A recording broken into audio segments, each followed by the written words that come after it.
무렵에 막달라 마리아와 다른 마리아가 무덤을 찾아갔다 이렇게 되어 있어요. 그런데 여기 무덤을 찾아갔다 이렇게 되어 있는데요. 원뜻은 보러 갔다, 보러 갔다 이렇게 되어 있어요. 그래서 공동번역이라든지 직역을 한 성서들을 보면 보러 갔다 이렇게 되어 있습니다. 그러면 왜 이 여인들이 새벽에 깜깜한 날도 뜨기 전에 그 새벽에 겁도 없이 무덤을 찾아갔을까? 근데 하영이 어떻게 생각해? 왜 찾아갔어? 응? 경비병들이 들고 있었다가. 응. 아니 이제 하영이도 마리아니까 하영이 마리아 이 관점에서 남자도 아니고 여인들이 무덤 찾아간다는 게 좀 그렇지? 딱히 그렇진 않은 것 같아요. 안 무서워? 딱히 무섭지 않아요. 무섭지는 않는다. 예.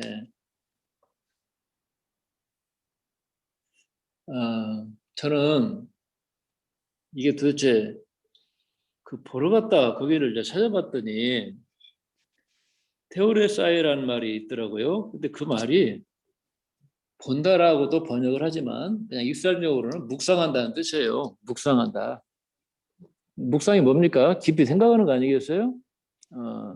그러니까 이 마리아 님들이 이제 그 무덤을 찾아갔는데 사실 만으로 보면 이틀 전에 그 사랑하던 예수님이 처참하게 이렇게 그냥 찢어 발겨지듯이 그렇게 십자가에 매달려서 험하게 가시니까 얼마나 황당하고 얼마나 충격이었겠어요.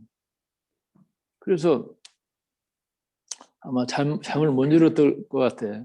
그래가지고 이제 그 사건에 대해서 깊이 묵상하고 그 일에 대해서 깊이 생각해 보려고 예수님의 무덤까지 찾아간 것으로 이렇게 유추할 수 있을 것 같아요. 이 저자가 이 용어를 특별히 쓴 걸 보면 그래서 그 충격을 추스리고 깊이 묵상하기 위해서 무덤에 갔구나 이렇게 이 본문의 어떤 해석을 할 수 있을 것 같아요. 이 부활은 예수님에게 일어난 그런 부활만이 아니라 나의 부활, 우리의 부활이 되어야 돼요. 이 부분은 우리가 아까 묵상 때 읽었던 그 바울 사도의 말씀이 바로 그 말이에요. 예수님은 우리의 부활의 첫 열매야. 그러면 이어지는 부활의 열매가 누구예요? 바로 우리죠. 이게 굉장히 중요한 테마예요. 이게. 자, 봤어요. 봤지만 제대로 본다는 건 그렇게 쉬운 일이 아니거든요. 깊이 보는 거. 응? 예. 어떤 마음의 눈으로 관심 있게 보느냐가 중요한 거죠. 이게. 그러면 이 부분에 대해서 마가복음을 보니까 마가복음의 여인들은 공포에 질려가지고 도망간 것으로 되어 있어요. 그 뒷얘기가 하나도 없습니다. 그냥 도망갔다. 그런데 마태복음에 등장하는 마리아는 정말 예수님을 사랑하고 또 굉장히 용감해. 아주 용감한 여인들이에요. 그리고 이 천사의 그 뭔가 지시를 받죠. 부활의 소식을 제자들에게 가서 전하라. 예수님은 빈 무덤에 계시지 않고 갈릴리로 너희들보다 먼저 가시니까 갈릴리에 가서 예수님을 만나라. 이렇게 그 지시를 받잖아요. 그래서 이 여인들은 큰 기쁨을 가지고 베드로와 제자들이 가서 그 소식을 전했단 말이에요. 이게 이것이 강조되는 거예요. 이게 그래서 마가복음의 기록과 마태복음에 있는 기록은 아주 다릅니다. 이게 달라요. 자, 여인들이 무덤에 갔을 때 어떤 일이 벌어졌나? 그게 이제 2절에 또 이어서 나오네요. 그런데 갑자기 큰 지진이 일어나더니 주님의 천사가 하늘에서 내려와 그 돌을 굴려내고 그 위에 앉았다. 그 돌 위에 앉았다는 거예요.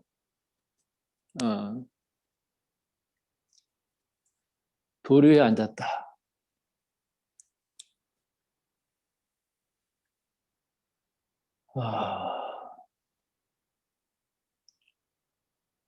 무덤에 그 돌이 그 치워졌다는 거예요. 무덤에 돌이 치워졌다. 어?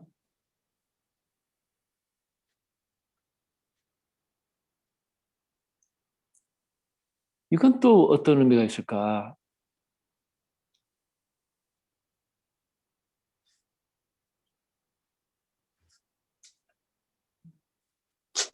부활의 어떤 그런 세계로 우리가 들어갈 때 제일 먼저 우리 안에서 일어나야 될 일이 뭐겠어요?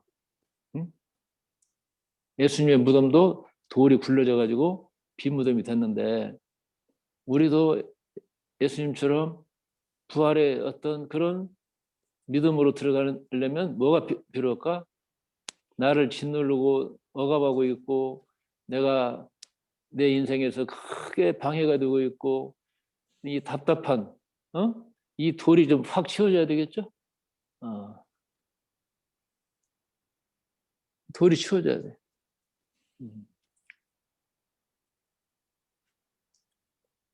돌이 치워지지 않으면 안 돼, 이게. 천사가 돌을 치워줬어. 짓눌려 있는 상태에서 부활의 세계로 갈 수 있겠어요, 이게? 네.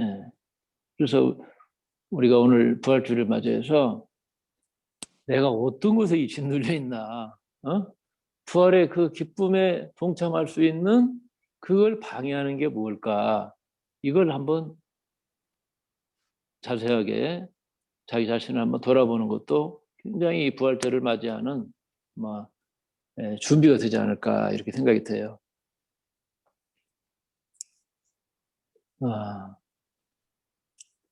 그 여인들에게 천사가 얘기했어요. 갈릴리로 가라. 왜 갈릴리일까? 갈릴리. 갈릴리는요. 그 갈릴리에서 무슨 선한 것이 나오겠느냐. 뭐 이렇게까지 얘기를 들을 만큼 갈릴리는 예루살렘에서 아주 먼 변방이에요.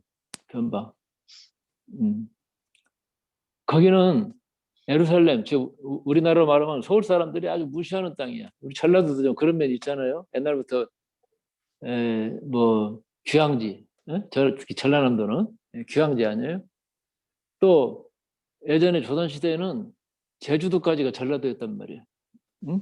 그러니까 이 전라도에서도 변방인 제주도는 그 죽으라 소리야. 배 타고 귀향살이 가다가 죽은 사람이 한둘이 아니야. 옛날에 뭐 배가 컸나?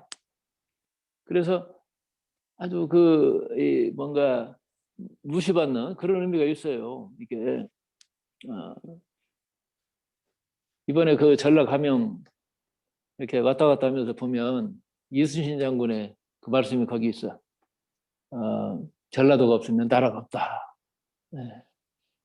자, 그나마 이순신 장군이 우리 전라도를 많이 이렇게 참 받쳐주는 것 같아.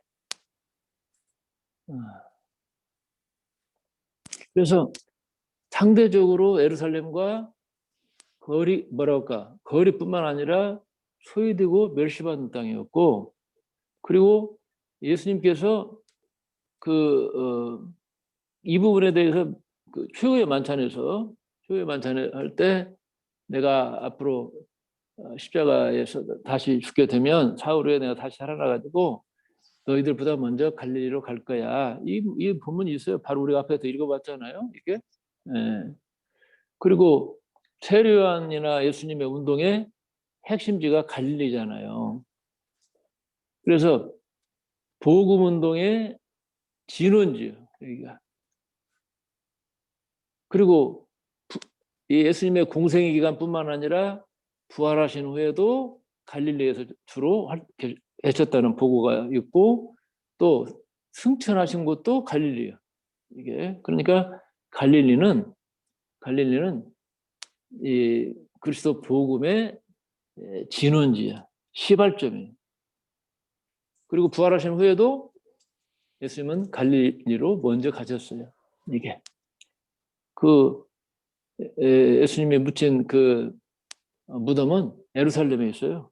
예루살렘 바로 그 성 옆에.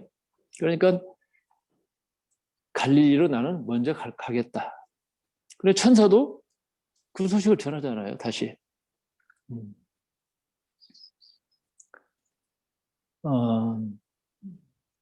우리가 이 부활의 세계를 맞이하기 위해서 무덤에 돌이 치워지듯이 우리 안에 돌이 치워져야 된다고 말씀했죠. 무덤에 돌이 치워진 사람들은 어떤 사람들이냐? 예수님께서 그러하셨듯이 그 어떤 것에도 두려움에 쪼그라들지 않는 그런 믿음의 그 어떤 삶을 얘기하는 거예요, 이게. 두려움이 없어요. 그리고 어디를 가든지 아버지 하나님, 아빠 하나님이 보호하시니까 그 두려움을 벗어나서 갈 수 있는 그런 어떤 절대적인 확신이 있는 거예요. 이런 모습을 예수님이 보여주셨잖아요, 이게. 그것이 어떤 위협을 하건 부활의 믿음으로 사는 사람은 거기에 대해서 두려워하지 않는다는 거. 이게 이제 예수님께서 우리에게 보여주신 그런 모습이죠.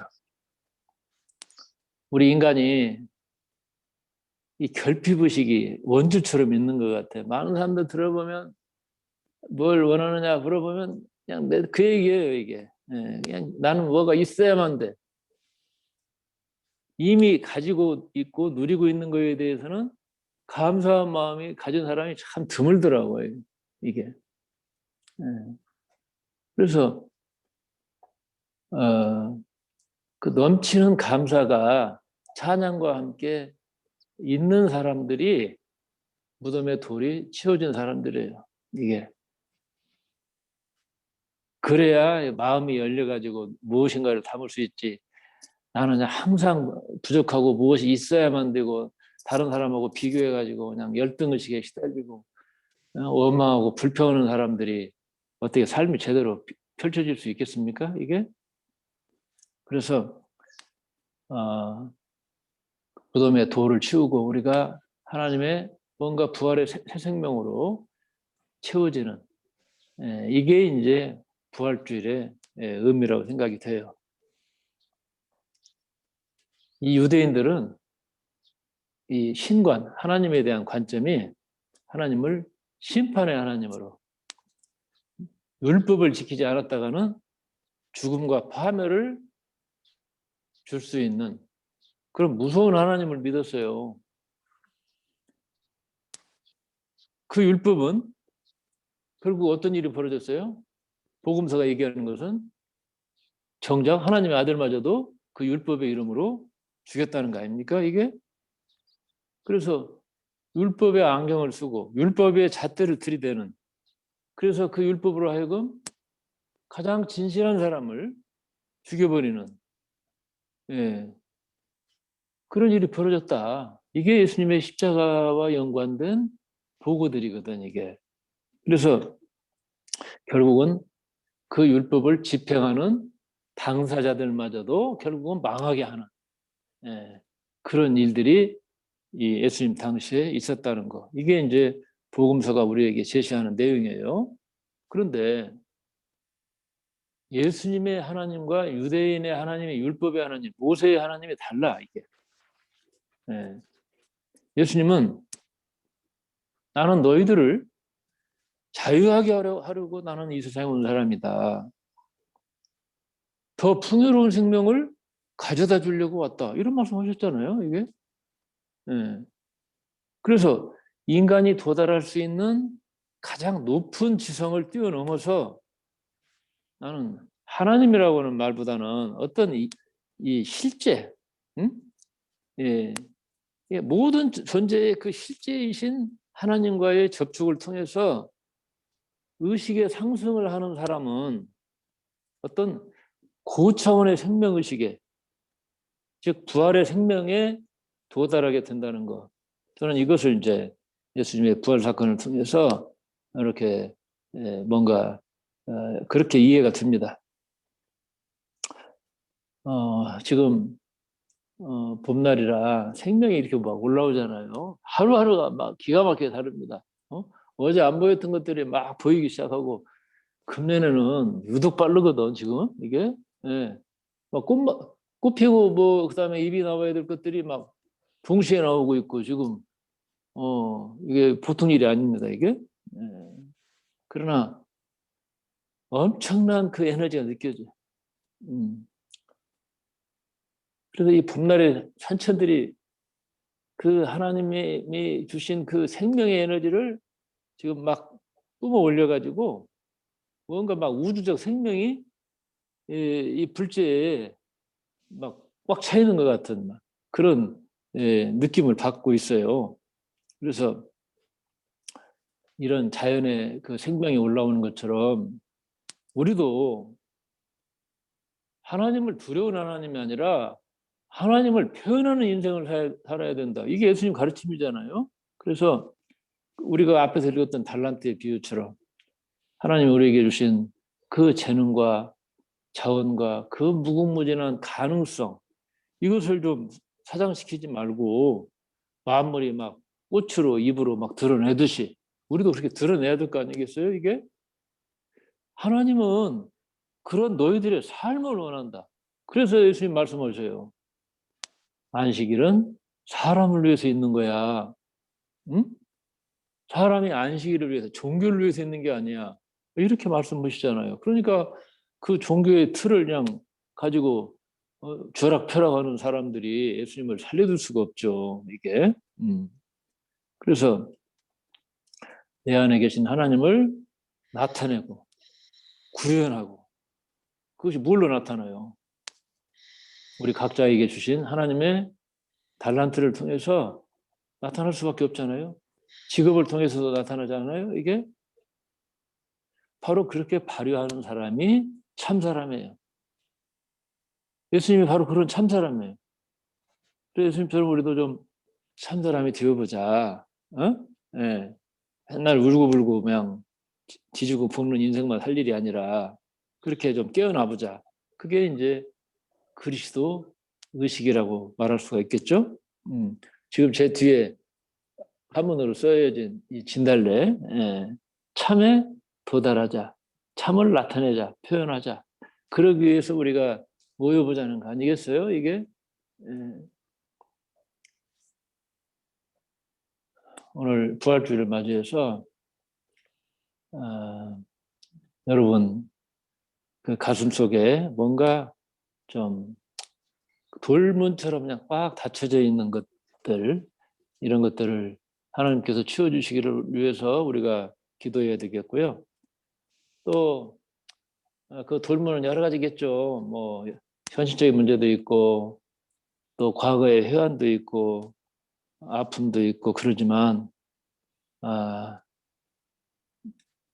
천사가 그 돌문을 치워주듯이 하나님께서 돌문을 치워주시고 또 만물이 이렇게 생동감 있게 부활의 모습을 보여주는 것처럼 우리의 삶도 이렇게 좀 힘차고 기운차고 좀 멋지고 말이야. 이래야 되지 않겠는가. 그래서 여러분들에게 제안을 하고 싶어요. 여러분 뭔가 망설이는 일들이 있다면 그 망설임의 밑에 두려움이 있다면 그거 탁 보내서 즉시 한번 실행해 보는 거. 주먹 불끈 쥐고 해보는 거예요 이게. 바로 그런 그 실행의 에너지가 예수님은 그냥 죽음에 가도 구멍을 뻥 뚫었잖아요 이게. 그래서 문을 내주셨어. 우리가 이제 그 문을 통해서 갈 수 있는 거죠. 단단하고 무거운 흙덩어리를 뚫고 그 여린 순이 올라오지 않습니까? 그러는데 하물며 하나님을 모시고 예수님을 모신 우리가 너무 이렇게 쫄고 살고 그러면 되겠습니까? 그래서 제가 좋아하는 말 있죠. 여러분 아시다시피 예, 소인은 울르라고 대인은 탕탕하다. 예수님은 우리에게 인생은 탕탕하게 살 수 있는 길을 열어주셨어요. 이 우주가 81개의 옥타브로 되어 있다고 그래요. 81 옥타브. 81 그 진동의 그 차원이 있다는 얘기죠. 그 중에 하나를 우리가 살고 있는 거예요. 예, 그 중에 하나. 아주 부분적인 거예요, 이게. 우리가 보는 이 세계도 빨주노트 파남보가 있지만 거기까지밖에 못 봐. 그래서 적유선 내려가면 적유선이고 올라가면 자유선이에요. 응? 얼마나 무궁무진한 세계가 있는데 바로 이런 세계 속에서 무한한 길을 우리에게 말씀하는 거예요. 삶은 날마다 순간마다 부활, 새롭게 깨어나는 그런 삶으로 살아야 된다. 바로 예수님께서 그런 모습을 우리에게 보여주셨어요. 그래서 여러분